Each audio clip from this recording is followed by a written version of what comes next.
નમસ્કાર, દિવસભરના તાજા સમાચારોમાં તમારું સ્વાગત છે। તમારી સાથે હું છું પિનલગીરી ગોસ્વામી। સમાચારો વિસ્તારથી જાણીએ એ પહેલા મહત્વના સમાચારો ઉપર એક નજર। મિત્રો, આજની વિડીયોમાં વાત થશે ગઈકાલે તારીખ 1 જૂનથી મહત્વના ફેરફારો થયા છે। આ વિડીયોમાં તમામ પ્રકારની માહિતી મળી જવાની છે। ત્યારે આગળ વાત થશે પૂર્વોત્તરમાં વરસાદે તબાહી મચાવી છે, 78,000 લોકો પ્રભાવિત થયા છે। આગળ વાત થશે પાકિસ્તાન સાથે જોડાયેલા જાસૂસી કેસમાં 8 રાજ્યોમાં દરોડા પાડવામાં આવ્યા છે। ત્યારે વાત થશે પાકિસ્તાનને નિયંત્રિત કરવો વિશ્વ શાંતિના હિતમાં છે તેવું ઓવૈસીએ જણાવ્યું છે। ત્યારે વાત થશે ડીઈઓએ પરિપત્ર કર્યો તો ખાનગી શાળાઓએ છટકબારી પણ શોધી લીધી। ત્યારે વાત થશે ટ્રેન પાટા પરથી ઉતરી ગઈ અને 7 લોકોના મોત થયા છે। વાત છે પશ્ચિમ રશિયાની। ત્યારે આગળ વાત થશે દીપડો દેખા દેતા ગ્રામજનોમાં ફફડાટ વ્યાપી ગયો છે। વાત છે નર્મદા જિલ્લાની। આગળ વાત થશે દાહોદમાં મનરેગા કૌભાંડને લઈને મોટા સમાચાર સામે આવ્યા છે। ત્યારે વાત થશે જાણીતી અભિનેત્રી અને આઈપીએલ ટીમની સહમાલિકા અંબાજીના દર્શને પહોંચ્યા હતા। ત્યારે વાત થશે અકસ્માત બાદ તેલ લેવા માટે ટોળે ઉમટી પડ્યા છે। વાત છે ધોરાજીના હાઈવે ઉપરની। આગળ વાત થશે જામનગરની જીજી હોસ્પિટલમાંથી મોટું કૌભાંડ પકડાયું છે। આગળ વાત થશે ગિરનાર પર ભારે પવન ફૂંકાતા રોપવે સેવા સતત 3જા દિવસે બંધ કરવામાં આવી હતી। ત્યારે વાત થશે આઈપીએલની ફાઇનલ મેચની ટિકિટનું બ્લેકમાં વેચાણ થતું જોવા મળ્યું, યુવકની ધરપકડ કરવામાં આવી છે। ત્યારે વાત થશે ભારતની બુલેટ ટ્રેનનું જાપાનમાં ટ્રાયલ પણ શરૂ થઈ ગયું છે। હવે મિત્રો સમાચારો વિસ્તારથી। ભારતની બુલેટ ટ્રેનનું જાપાનમાં ટ્રાયલ શરૂ થઈ ગયું છે। આ બુલેટ ટ્રેન અમદાવાદ મુંબઈ વચ્ચે દોડશે। હાલ 508 કિલોમીટર લાંબી રેલ લાઇનનું કામ ચાલી રહ્યું છે। જાપાન ભારતને 2 6 ટ્રેન ભેટ આપવામાં આવશે। 2026ના પ્રારંભે ભારતમાં બુલેટ ટ્રેન આવી જશે। ભારતની પ્રથમ બુલેટ ટ્રેન સેવા શરૂ કરવા તરફ તેને એક પગલું માનવામાં આવી રહ્યું છે। એક બુલેટ ટ્રેન E5 શ્રેણીની છે અને એક બુલેટ ટ્રેન E3 શ્રેણીની છે। મિત્રો, અન્ય મહત્વના સમાચારની વાત કરીએ તો આઈપીએલની ફાઇનલ મેચની ટિકિટનું બ્લેકમાં વેચાણ, યુવકની કરવામાં આવી છે ધરપકડ। આઈપીએલની ફાઇનલ મેચ અમદાવાદના નરેન્દ્ર મોદી સ્ટેડિયમમાં રમાશે। આ પહેલા ફાઇનલ મેચની ટિકિટનું બ્લેકમાં વેચાણ થતું હોય તેવો મામલો સામે આવ્યો। ટિકિટ મળી ન રહી હોવાથી અમદાવાદમાં એક યુવક ટિકિટની કાળાબજારી કરતા ઝડપાયો છે। યુવક ટિકિટ 1500 રૂપિયાની ટિકિટ 5000 રૂપિયામાં વેચી રહ્યો હતો, જેને ક્રાઇમ બ્રાન્ચે ધરપકડ કરીને પાલડી પોલીસ સ્ટેશનને સોંપી દીધો છે। મિત્રો, અન્ય મહત્વના સમાચારની વાત કરીએ તો ગિરનાર પર ભારે પવન ફૂંકાતા રોપવે સેવા સતત 3જા દિવસે બંધ જોવા મળી। ગિરનાર પર ભારે પવન સાથે વરસાદી માહોલ છે। આ માહોલને ધ્યાનમાં રાખીને ગિરનાર પર ભારે પવન ફૂંકાતા રોપવે સેવા સતત 3જા દિવસે બંધ કરવામાં આવી। યાત્રિકોની સલામતી માટે આ નિર્ણય લેવામાં આવ્યો છે। જોકે વાતાવરણ અનુકૂળ થતાં રોપવે સેવા ફરીથી શરૂ કરાશે। પવનની ગતિ ખૂબ જ વધી જાય તેવા સમયે અને ખરાબ વાતાવરણના સમયે રોપવે સેવા સ્થગિત કરાતી હોય છે। મિત્રો, અન્ય મહત્વના સમાચારની વાત કરીએ તો જામનગરની જીજી હોસ્પિટલમાં મોટું કૌભાંડ સામે આવ્યું છે। જામનગરમાં આવેલી સરકારી જીજી હોસ્પિટલમાં કૌભાંડ થયું હોવાની માહિતી સામે આવી છે। આઉટસોર્સ કર્મચારીઓએ 17.20 લાખની ઉચાપત કરી હતી।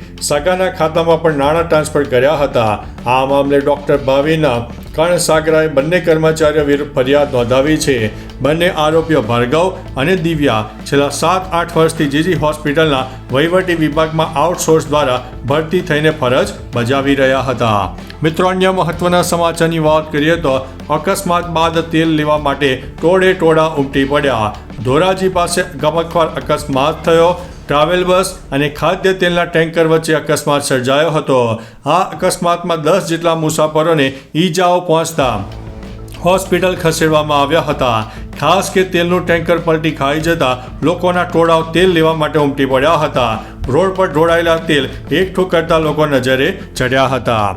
મિત્રો, અન્ય મહત્વના સમાચારની વાત કરીએ તો જાણીતી અભિનેત્રી અને આઈપીએલની ટીમ સહમાલિક અંબાજીના દર્શને જોવા મળ્યા। જાણીતી અભિનેત્રી અને આઈપીએલ પંજાબ કિંગ્સ ટીમની સહમાલિકા પ્રીતિ ઝિંટા મેચ પહેલા અંબાજી ખાતે દર્શનાર્થે પહોંચ્યા। અહીં અંબાજી પવિત્ર તીર્થધામમાં માતાજીના દર્શન કરવાની સાથે યંત્રની પૂજા કરી, ટીમની જીત માટે પ્રાર્થના કરી। ખાસ કે મુંબઈ ઇન્ડિયન્સ સામેની ક્વોલિફાયર 2 મેચ અમદાવાદના મોદી સ્ટેડિયમમાં PBKS સાથે રમાશે. આ મેચ જીતનાર ટીમ IPLની ફાઇનલમાં 3 તારીખે RCB સામે ટકરાશે. મિત્રો, અન્ય મહત્વના સમાચારની વાત કરીએ તો દાહોદમાં મનરેગા કૌભાંડને લઈને મોટા સમાચાર સામે આવ્યા છે. દાહોદ મનરેગા કૌભાંડને લઈને સમાચાર સામે આવ્યા છે. કૌભાંડ મામલે વધુ એક ફરિયાદ નોંધવામાં આવી છે. મંત્રી પુત્ર કિરણ બાદ બળવંતની પણ ધરપકડ કરવામાં આવી છે. જિલ્લા ગ્રામ વિકાસ એજન્સીએ ભાણપુર ગામે મનરેગા યોજના હેઠળ 33 લાખ રૂપિયાના કૌભાંડની ફરિયાદ નોંધાવી છે. જેમાં બળવંત ખાબડની માલિકીની રાજ ટ્રેડર્સ એજન્સી પર ગેરરીતિના ગંભીર આરોપો લાગ્યા છે. મિત્રો, અન્ય મહત્વના સમાચારની વાત કરીએ તો દીપડો દેખા દેતા ગ્રામજનોમાં ફફડાટ વ્યાપી ગયો છે. નર્મદા જિલ્લાના કોલવણ ગામે દીપડો દેખા દેતા ગ્રામજનોમાં ફફડાટ જોવા મળ્યો. આ ઉપરાંત સાકવા અને ભાણોદરા ગામમાં પણ દીપડાના આટાફેરાથી ભયનો માહોલ છવાયો છે. ગામ લોકોની ફરિયાદ છે કે ગોરા ફીડરમાંથી અપાતો વીજ પુરવઠો બંધ કરી દેવાનો હોવાથી ગરમીથી બચવા માટે લોકો ઘરની બહાર ઊંઘે છે. તેવામાં દીપડાના હુમલાનો ભય પણ સતાવી રહ્યો છે. વીજ કર્મીઓ લાઇનમાં ફોલ્ટ છે તેમ કહીને હાથ અદ્ધર કરી રહ્યા છે. મિત્રો, અન્ય મહત્વના સમાચારની વાત કરીએ તો ટ્રેન પાટા પરથી ઉતરી 7 લોકોના થયા છે મોત. પશ્ચિમ રશિયામાં શનિવારે મોડી રાત્રે એક પેસેન્જર ટ્રેન પાટા પરથી ઉતરી ગઈ. આ અકસ્માતમાં 7 લોકોના મોત થયા છે, જ્યારે 30થી વધુ લોકો ઘાયલ થયા છે. મૃત્યુ આંક વધી શકે છે. મોસ્કો રેલવેએ જણાવ્યું હતું કે રશિયાની રાજધાની મોસ્કોથી ક્લિવમો જઈ રહી હતી ત્યારે બ્રાયન્સ્કા ક્ષેત્રમાં એક પુલ તૂટી જવાને કારણે ટ્રેન પાટા પરથી ઉતરી ગઈ અને બચાવ કામગીરી ચાલુ છે. મિત્રો, અન્ય મહત્વના સમાચારની વાત કરીએ તો DEOએ પરિપત્ર કર્યો તો ખાનગી શાળાએ છટકબારી પણ શોધી લીધી. રાજકોટમાં ખાનગી શાળાઓની મનમાની સામે DEOએ કરેલા પરિપત્રનો છડેચોક બંધ કરવામાં આવી રહ્યો છે. શાળાઓએ ચોક્કસ જગ્યાએથી પુસ્તક અને યુનિફોર્મ ખરીદવા એડ્રેસ મોકલ્યા હતા.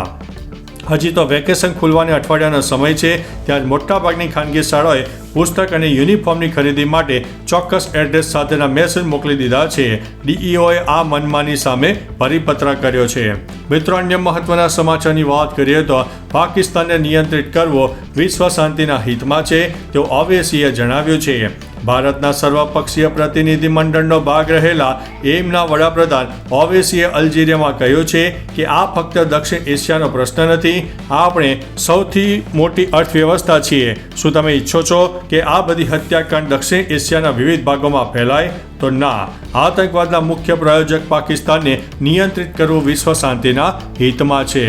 મિત્રો, અન્ય મહત્વના સમાચારની વાત કરીએ તો પાકિસ્તાન સાથે જોડાયેલા જાસૂસી કેસમાં 8 રાજ્યોમાં દરોડા. NIA પાકિસ્તાન સાથે જોડાયેલા જાસૂસી કેસમાં 8 રાજ્યોમાં 15 સ્થળોએ દરોડા પાડ્યા, જેમાં દિલ્હી, રાજસ્થાન, હરિયાણા, બંગાળ, યુપી, આસામ, મહારાષ્ટ્ર અને છત્તીસગઢનો સમાવેશ થાય છે. મિત્રો, અન્ય મહત્વના સમાચારની વાત કરીએ તો પૂર્વોત્તરમાં વરસાદે તબાહી મચાવી 78,000 લોકો પ્રભાવિત થયા છે. પૂર્વોત્તરમાં વરસાદે તબાહી મચાવી હોવાના સમાચાર સામે આવ્યા છે. આસામમાં પૂરથી 78,000 લોકો પ્રભાવિત થયા છે. સિક્કિમમાં 1500થી વધુ પ્રવાસીઓ ફસાયેલા છે. અરુણાચલમાં હાઈવે ઉપર ભૂસ્ખલનને કારણે એક વાહન લપસીને ખાડામાં પડી જતા મહિલાઓ સહિત 7 લોકોના મોત થયા છે. આ સાથે મૃત્યુ આંક 14થી વધુ વધી ગયો છે. મિઝોરમમાં ભૂસ્ખલનને કારણે 5 ઘરો અને એક હોટલ પણ ધરાશાયી થઈ ગઈ છે. મિત્રો, અન્ય મહત્વના સમાચારની વાત કરીએ તો ગઈકાલે 1 જૂનથી મોટા ફેરફારો થયા છે, જેમાં 19 કિલોગ્રામ કોમર્શિયલ LPG સિલિન્ડરની કિંમતમાં 24 રૂપિયાનો ઘટાડો થયો છે. ઓવરનાઇટ મ્યુચ્યુઅલ ફંડ સ્કીમ માટે નવો કટ ઓફ સમય લાગુ. કોટક મહિન્દ્રા બેંકે ક્રેડિટ કાર્ડ ચાર્જ 3.5%થી વધારીને 3.75% કર્યો છે અને EPFO 3.0થી ગઈકાલથી શરૂ થઈ ગયું છે અને એડવાન્સ ટેક્સના પહેલા હપ્તાની છેલ્લી તારીખ 15 જૂન કહેવામાં આવી છે. તો ચાલો મિત્રો, ફરીથી દેશ અને દુનિયાના સુપરફાસ્ટ સમાચાર લઈને મળતા રહીશું. ત્યાં સુધી અમને રજા આપશો. નમસ્તે.